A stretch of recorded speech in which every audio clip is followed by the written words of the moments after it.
السلام علیکم. میرا نام ڈاکٹر جنید رسول ہے. میں ایک کنسلٹنٹ سائیکیٹرسٹ ہوں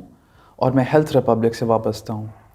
آج ہم پیشنٹ سیفٹی کے بارے میں بات کریں گے، اور پیشنٹ سیفٹی میں سب سے اہم بات یہ ہوتی ہے کہ وہ کون سی کیفیات ہیں جس میں مریض کو گھر پہ رکھنا نقصان دہ اور ہاسپٹل میں داخل کرنا ضروری ہو جاتا ہے.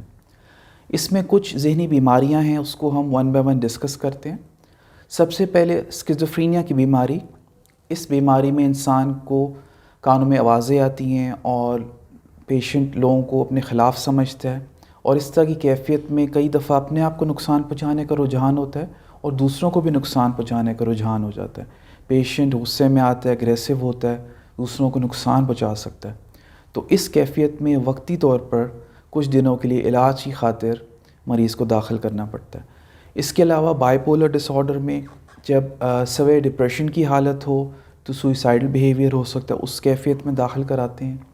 اس کے علاوہ بائی پولر ڈس آرڈر میں جو مینک ایپیسوڈ ہے جس میں پیشنٹ بہت اگریسو ہو جاتا ہے اور لڑنا جھگڑنا شروع کر دیتا ہے، لوگوں کو نقصان پہنچانے کا رسک ہوتا ہے، رسکی بیہیویئرز کر رہا ہوتا ہے، تو اس کیفیت میں بھی پیشنٹ کو وقتی طور پر اس کی اپنی حفاظت کے پیش نظر اور آس پاس کے لوگوں کی حفاظت کے پیش نظر ہاسپٹل میں داخل کرنا پڑتا ہے. اس کے علاوہ اور بھی کچھ ذہنی امراض ہیں جن کی شدت بڑھ جائے اور اپنے آپ کو نقصان پہنچانے کا رجحان یا دوسروں کو نقصان پہنچانے کا رجحان ہو تو پیشنٹ کو ہاسپٹل میں داخل کرتے ہیں. اس کے علاوہ ڈرگ ایڈکشن، جو نشہ ور اشیاء کا استعمال ہے، اس میں جب علاج کیا جاتا ہے تو کئی دفعہ گھر پہ علاج کچھ چیزوں کا کیا جا سکتا ہے، لیکن زیادہ تر یہ ڈرگ ایڈکشن کا علاج کرنے کے لیے ہاسپٹل میں 2 ہفتے سے 3 ہفتے کا ایٹ لیسٹ ٹائم میں ہاسپٹل میں رہنا چاہیے تاکہ جو وڈرال سمٹمز اور ڈیٹاکس کی کیا جا سکے. تو یہ بھی ایک کنڈیشن ہے جس میں زیادہ تر پیشنٹس کو ہاسپٹل میں داخلے کی ضرورت ہوتی ہے. تو یہ کچھ کنڈیشنز ہیں جس میں پیشنٹ کو اگر ہم داخل کریں تو علاج تیزی سے کیا جا سکتا ہے اور دوائیوں کے سائیڈ ایفیکٹس کو ایزیلی کیا جا سکتا ہے مانیٹر،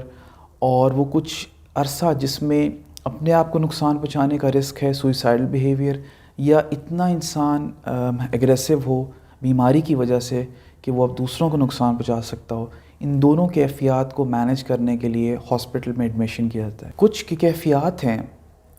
جو ذہنی بیماریوں میں ہوتی ہیں جس میں یہ خودکشی کا رجحان بڑھ جاتا ہے، جس میں ڈپریشن کی کیفیت ہے، schizophrenia, bipolar disorder, اور اس کے علاوہ شدید جو ذہنی کیفیات ہیں اس میں خودکشی کا رجحان بڑھ جاتا ہے. تو اس حالت میں بھی مریض کو ہاسپٹل میں داخل ہونے کی ضرورت ہے، اور تاکہ وہ اس کیفیت کا علاج کیا جائے، اور اس ٹائم پہ مریض کو ہاسپٹل سے باہر جانے کی اجازت دی جاتی ہے جب یہ سوچیں ختم ہو جائیں اور یہ رجحان کم ہو جائیں. اس کے علاوہ کچھ ذہنی بیماریاں ہیں جس میں انسان لوگوں کے لیے نقصان دہ ہو جاتا ہے، یعنی اس کو اتنا اس کے اندر غصہ ہوتا ہے، ایگریشن ہوتا ہے کہ وہ کسی کو جسمانی طور پہ نقصان پہنچا سکتا ہے. تو اس کیفیت میں بھی پیشنٹ کو وقتی طور پر اس کی اپنی حفاظت کے پیش نظر اور آس پاس کے لوگوں کی حفاظت کے پیش نظر ہاسپٹل میں رکھنا ہوتا ہے تاکہ ان کا علاج ٹھیک طریقے سے کیا جا سکے اور وہ بالکل ٹھیک حالت میں باہر سوسائٹی میں واپس جا سکیں.